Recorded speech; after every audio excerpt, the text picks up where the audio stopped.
to come, and we have 2 shows. They open every Tuesday except for April 29th. That will be the only Tuesday where there's no reception, but other than that, there'll be a reception every Tuesday to celebrate the work of our senior class. So these shows are quite different on the surface, but I think when having the experience of hanging 2 shows at the same time really sort of forces me to think about what themes are actually carrying over from one student to the next, that also like the whole class seems to be as a whole investigating. And definitely I find that 4 years of undergrad is very invested in memory, investigating one's own family history, investigating notions of what beauty is, notions of what is true, right? So I think both of these shows definitely build on that latter point. What is sort of like a deep investigation of being confronted with something and really asking that question that most artists ask, which is, what is this thing that I'm looking at, right? And Teresa's doing that through objects in the periphery of family history, right? And Magrady's doing that through the language of conspiracy theory and truth-seeking. So that's my introduction for both of them. Teresa's going to go first, and then Magrady, and they'll introduce themselves and their shows, and then we'll have a joint Q&A where you can address questions to either one of them after that. So let's give them a round of applause. Thank you.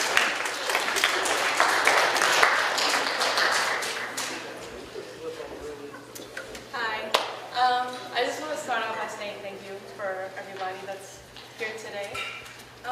Just a little bit about my show. It's just pretty much focusing on background and like the stuff and the objects around us. I feel like when we go out and do things in our life, we usually focus on the main subject, but we don't really focus on what is around us. There is a philosopher that I read about, and he mentioned that we usually focus on things that is inside the frame, and we don't really focus on what's on the outside. So this show is just pretty much showing or focusing on like what is around us, and that we should be more aware, and that we should be more observant. Thank you. That's it.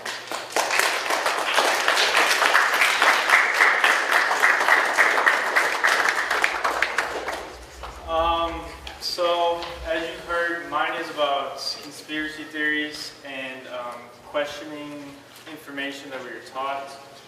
And so I have a few different conspiracy theories in my work. I've always been fascinated with like the military, and then more recently conspiracy theories. Like my mom had a coworker, he was a big conspiracy theory guy, so he'd send home CDs and VHS tapes to her so she'd watch. And then I sat down on the couch and got it drilled into my mind, and now I kind of believe it.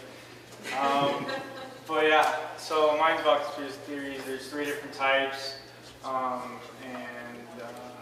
it's an interactive exhibit. There's actual CIA documents on the wall that are printed. My drawings are printed on top of those. There's some print work, and there's some invisible ink work as well that you need to use the black light for. Yeah, that's pretty much it. Where's the black light? The black light is conveniently on the desk. How I run it, right? And then there's hidden writings and drawings. There's some in the notebook. Yeah, just really trying to point out the questioning, authority. Yeah.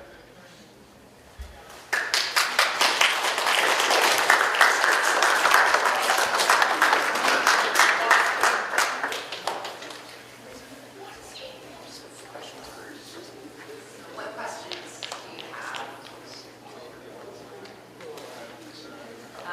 So first I'll ask a question of Teresa. Is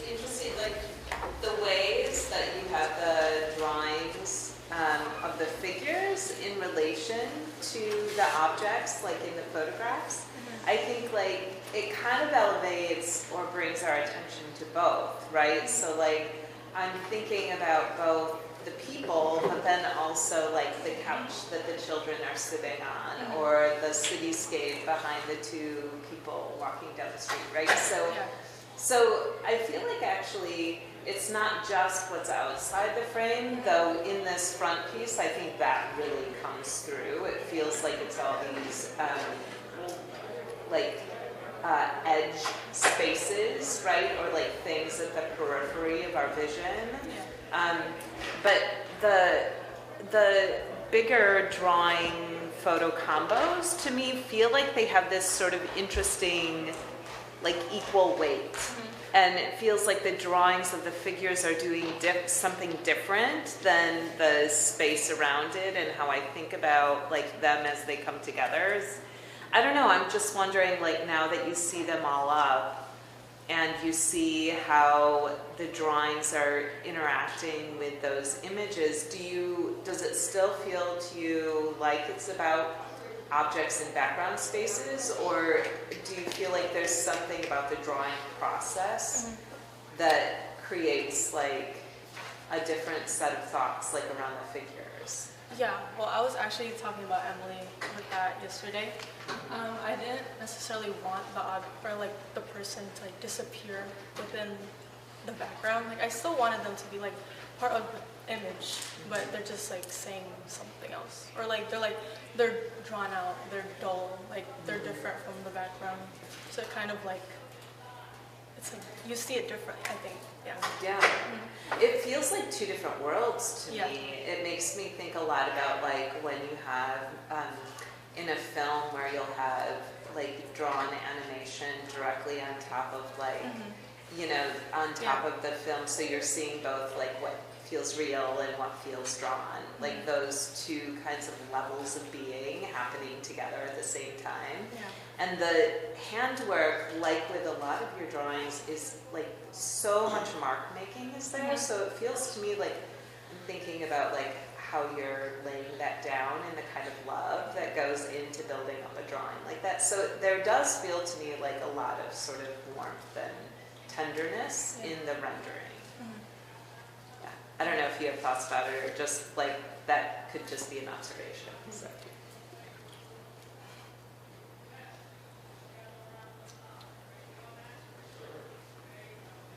Okay, so I also have a question from Magrady, if no one else is going to ask any questions yet.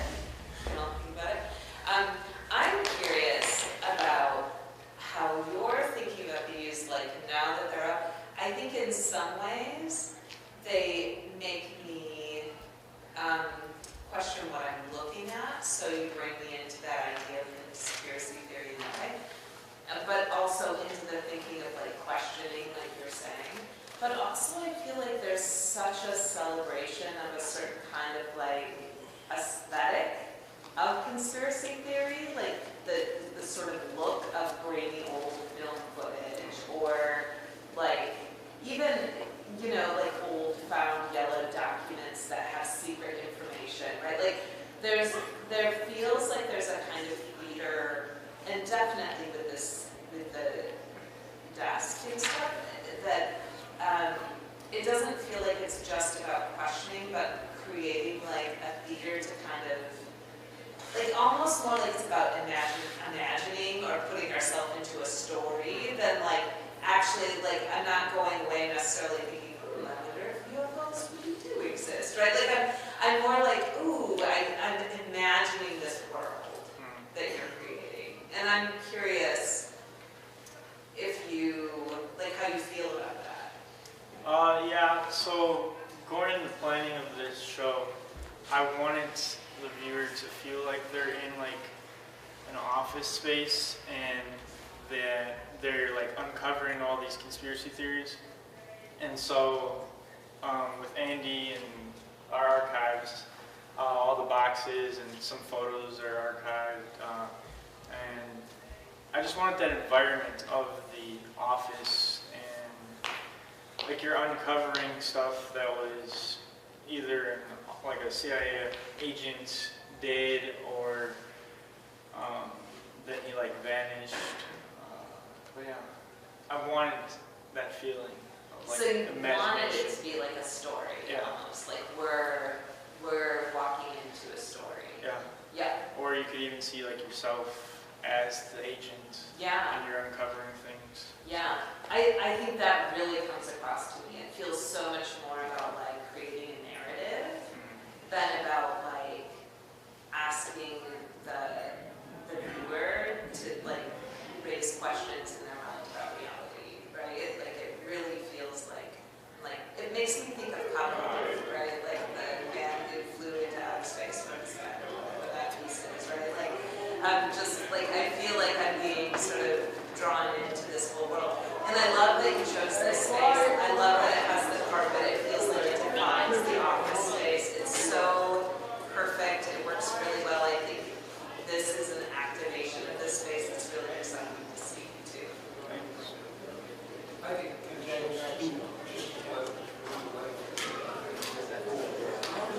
Yes, I agree. Yeah, for sure. I'm like totally vibing with that. Yes. It feels like my childhood. Yes. are going to become the next Rambo? Next Rambo?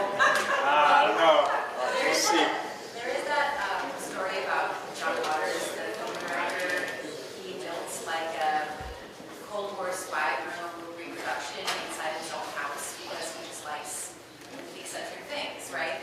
To the point where it was so realistic that he was on a watch list for a while because it was such a good reproduction. They were like, So- how do you get this information? Right, and so that makes me think about like that whole experience of creating an authentic experience and an authentic narrative, right?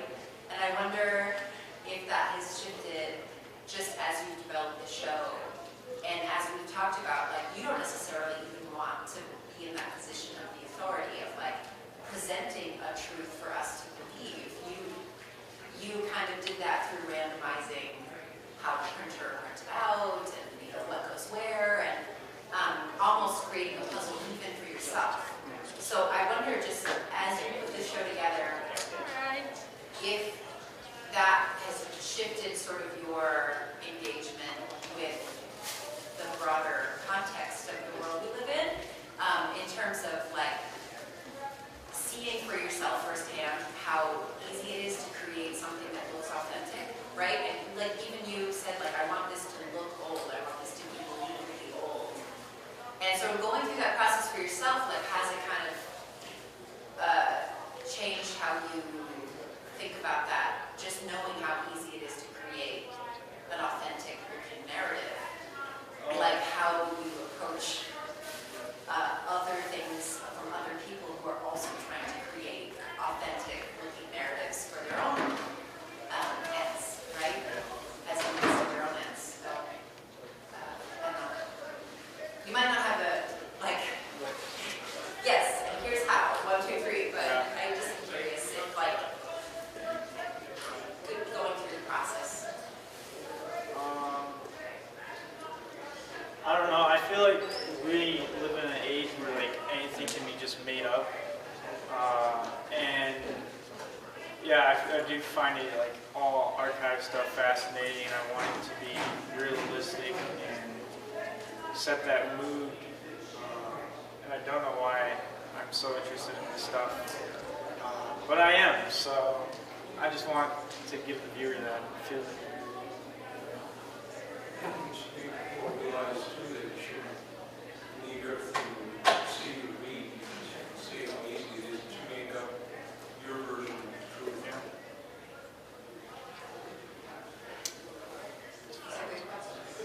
Right? Anything else for Teresa or Magrady? Was that you and your brother for that drawing right there? It's actually me and my cousin. Oh, okay. Cool. So, go ahead, no, go ahead. Can you talk a little bit about the sexualities on that wall? Yeah. So it kind of relates to that image and this one right here. Every time I would like look through family albums, I would see little me or like my cousin or somebody in my family be in front of this like TV set, like drawer thing. It was always like the same objects in the back. There was always like a Billy Bass fish and like a speaker, and there were always like these little trinkets, and like I never realized how it's like repeated in most of all the pictures. So I picked them out and then I drew them, and then I kind of like put them in their own little space to kind of highlight them.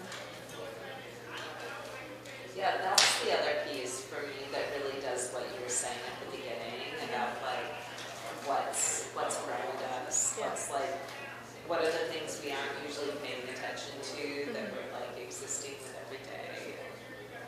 Yeah.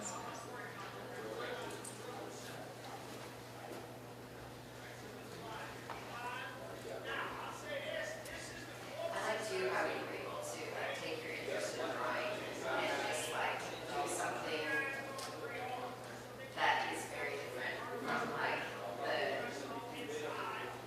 stippling or patching that you were doing before. Not only like it's scaling up so that it's definitely a different kind of mark at the scale that you're drawing some of these portraits. But also like I just feel like it is more difficult, like it's difficult to figure out exactly how you made it. I remember when I first saw it, Yeah. there was a moment where I thought you had made a life-size cardboard cutout and put it into a scene and flipped it because it was just so strange. And so I really like how you were able to both have conventional drawing on paper and then also drawing as something that becomes a multimedia launch pad almost, right? And like when we think about drawing versus photography versus collage, like do you see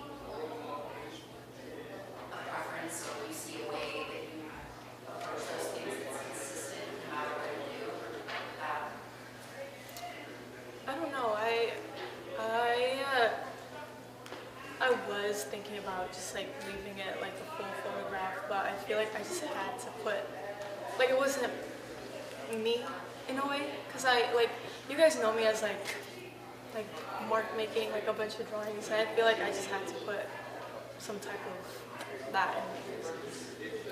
It totally radically like changes the images by doing that. Like they're so surprising. They feel so like familiar and unfamiliar at the same time. Yeah. Super visually engaging. I was really excited to see that.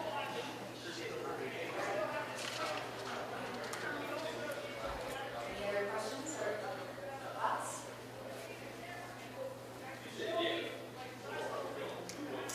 Thanks so much. Great work.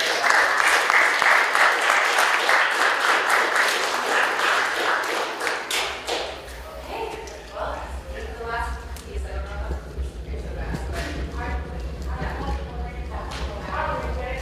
it's gone.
high image.